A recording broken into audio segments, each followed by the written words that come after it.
Olá, concurseiro. Seja bem-vindo ao canal da Astro Educa. Hoje vamos estudar gestão estratégica de pessoas com um foco bem atual, do jeito que as bancas vêm cobrando.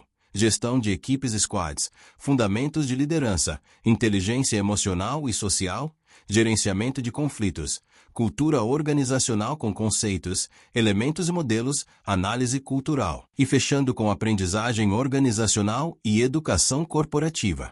A ideia é você conseguir responder tanto questões teóricas quanto aquelas situacionais, em que a banca descreve um problema real de equipe e pede a melhor decisão.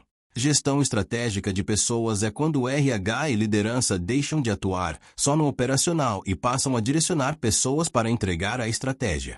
Em prova, a palavra-chave é alinhamento. Equipes, competências, cultura e aprendizagem precisam estar conectadas a objetivos, metas e entregas.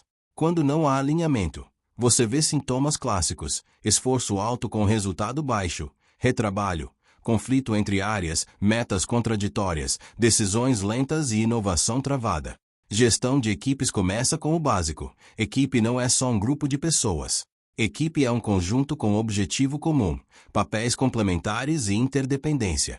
A banca gosta de cobrar que equipe precisa de clareza de propósito, regras de convivência, comunicação e coordenação.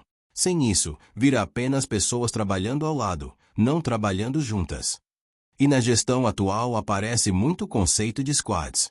Squad é uma equipe pequena, multidisciplinar, organizada para entregar um produto, serviço ou solução de ponta a ponta, com autonomia e foco em valor. Normalmente squad tem pessoas de perfis diferentes, como gestão, operação, análise, tecnologia, atendimento, e trabalha em ciclos curtos, priorizando entregas e melhoria contínua. Em prova, o que mais cai é a razão de existir do squad: reduzir silos, aumentar velocidade, integrar competências e dar foco em resultados. Só que a autonomia não significa falta de governança. A banca pode colocar pegadinha do tipo "o squad faz o que quer". Não é isso. Squad trabalha com objetivos claros, prioridades definidas, indicadores e regras de alinhamento com a organização. O que muda é o modelo de coordenação. Menos comando e controle central e mais gestão por objetivos, transparência e responsabilidade por entrega. E também muda a liderança. Muitas vezes existe um papel de facilitação, que remove impedimentos e melhora o fluxo, além de papéis de priorização e de execução. Agora vamos para a liderança, porque sem liderança nenhum modelo de equipe sustenta performance. Conceitos básicos de liderança começam com uma diferença que a banca adora. Liderança não é a mesma coisa que chefia. Chefia é cargo e autoridade formal. Liderança é influência para mobilizar pessoas em direção a objetivos. Você pode ter chefe sem liderança e liderança sem cargo formal. Em prova, geralmente o melhor caminho é identificar se a situação exige direção, apoio, inspiração, disciplina, negociação ou desenvolvimento. Existem estilos de liderança que aparecem muito. Liderança autocrática centraliza decisão e controle. Pode ser útil em crise e quando há risco alto e pouca margem para erro, mas tende a reduzir participação e aprendizado se usada como padrão. Liderança democrática ou participativa envolve equipe em decisões, aumenta compromisso e qualidade das soluções, mas pode ser mais lenta se não houver método. Liderança liberal dá muita autonomia, mas pode virar desorganização se a equipe não for madura. E uma leitura moderna muito cobrada é liderança situacional. O estilo depende do nível de maturidade, competência e autonomia da equipe em cada tarefa. Quando a equipe é iniciante, você dá mais direção. Quando a equipe amadurece, você dá mais delegação e suporte. Também aparece bastante a diferença entre liderança transacional e transformacional. Transacional é baseada em metas, regras, recompensa e correção. Transformacional é baseada em propósito, inspiração, desenvolvimento e mudança cultural. Em concursos, quando o tema é mudança, inovação, cultura e engajamento, a banca tende a valorizar elementos transformacionais, sem excluir o necessário controle transacional em rotinas críticas. Agora entra a inteligência emocional e social, que a banca cobra porque isso explica desempenho de equipe e gestão de conflito. Inteligência emocional é reconhecer, entender e gerenciar as próprias emoções e lidar com emoções dos outros. Ela envolve autoconsciência, autocontrole, motivação, empatia e habilidades sociais. Em prova, isso aparece como capacidade de ouvir, dar feedback sem agressão, manter calma em pressão, reconhecer sinais de desgaste e conduzir conversas difíceis.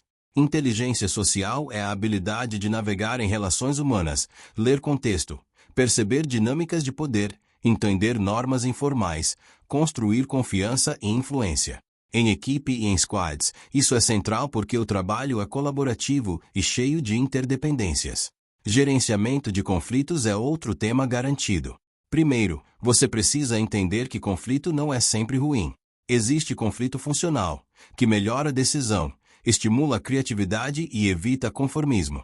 E existe conflito disfuncional, que vira rivalidade pessoal, sabotagem, desgaste e queda de qualidade. Em prova, a banca gosta de diferenciar conflito de tarefa, conflito de processo e conflito de relacionamento.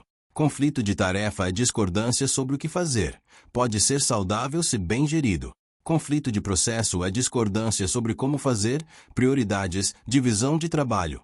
Também pode ser resolvido com clareza e acordos. Conflito de relacionamento é pessoal, com hostilidade e ataque, e esse é o mais perigoso, porque destrói confiança. E como o gestor lida com conflito? Aqui entram estratégias clássicas. Evitar, que é empurrar para depois, pode servir quando o tema é pequeno ou quando precisa esfriar, mas se virar padrão, o conflito cresce.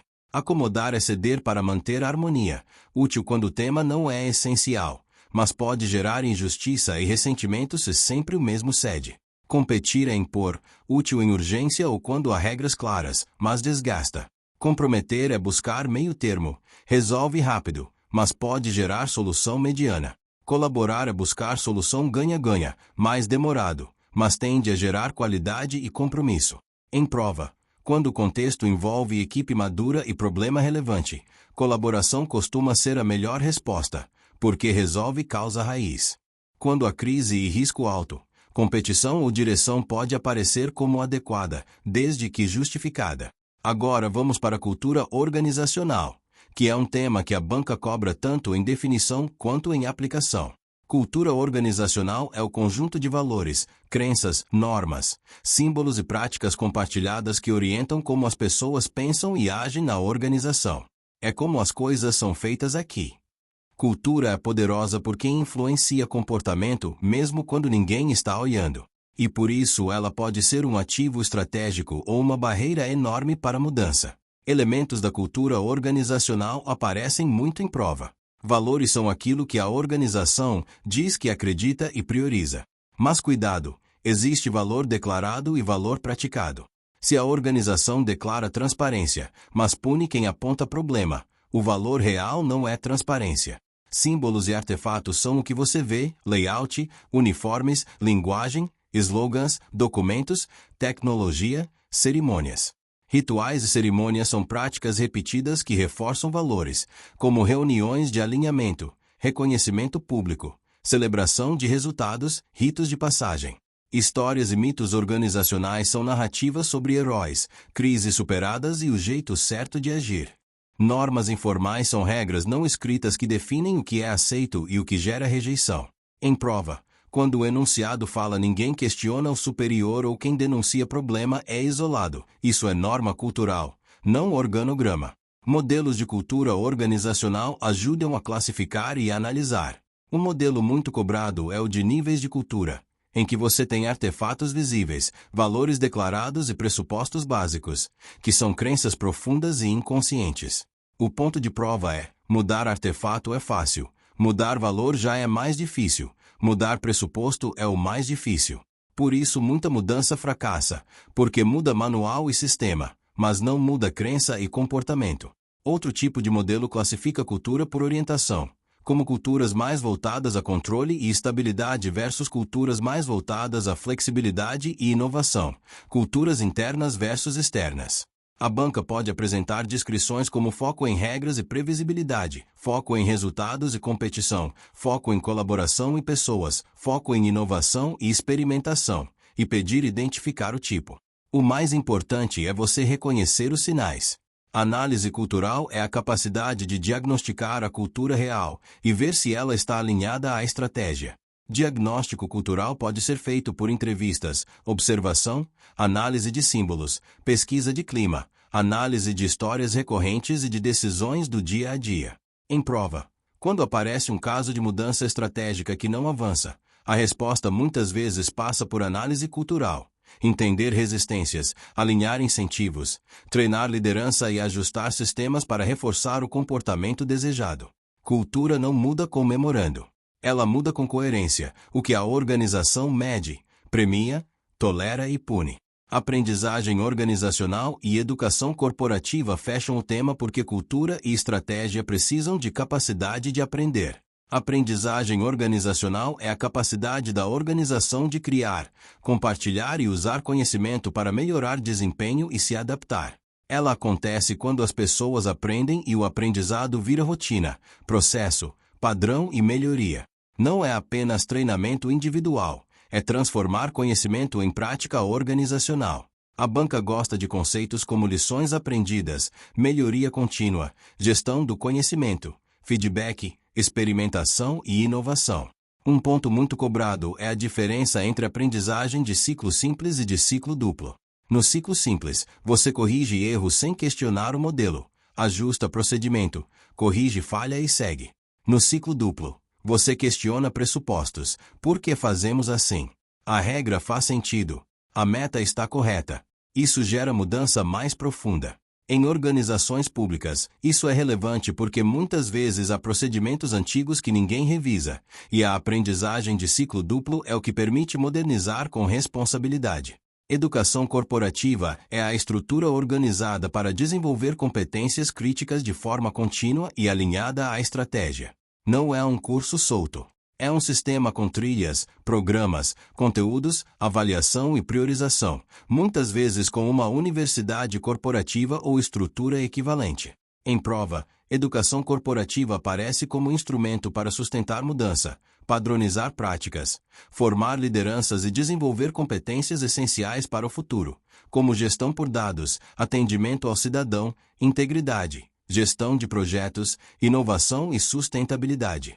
E a banca tende a valorizar a educação corporativa quando há necessidade de escala e consistência, evitando treinamentos desconectados. Para fechar, guarda esta síntese de prova. Gestão estratégica de pessoas alinha equipe, cultura, competências e aprendizagem com objetivos. Squad são equipes multidisciplinares com autonomia e foco em valor, mas com governança e indicadores. Liderança é influência. Pode ser situacional, transacional e transformacional conforme o contexto. Inteligência emocional e social sustentam comunicação, feedback e confiança. Conflito pode ser funcional ou disfuncional e precisa de método de gestão. Preferindo colaboração quando o objetivo é solução duradoura. Cultura organizacional é conjunto de valores e práticas, com elementos como rituais, cerimônias, símbolos e normas informais. Modelos culturais ajudam a classificar e entender profundidade da mudança. Análise cultural diagnostica a cultura real e orienta intervenções. E aprendizagem organizacional com educação corporativa transforma conhecimento em capacidade institucional, sustentando melhoria contínua e inovação.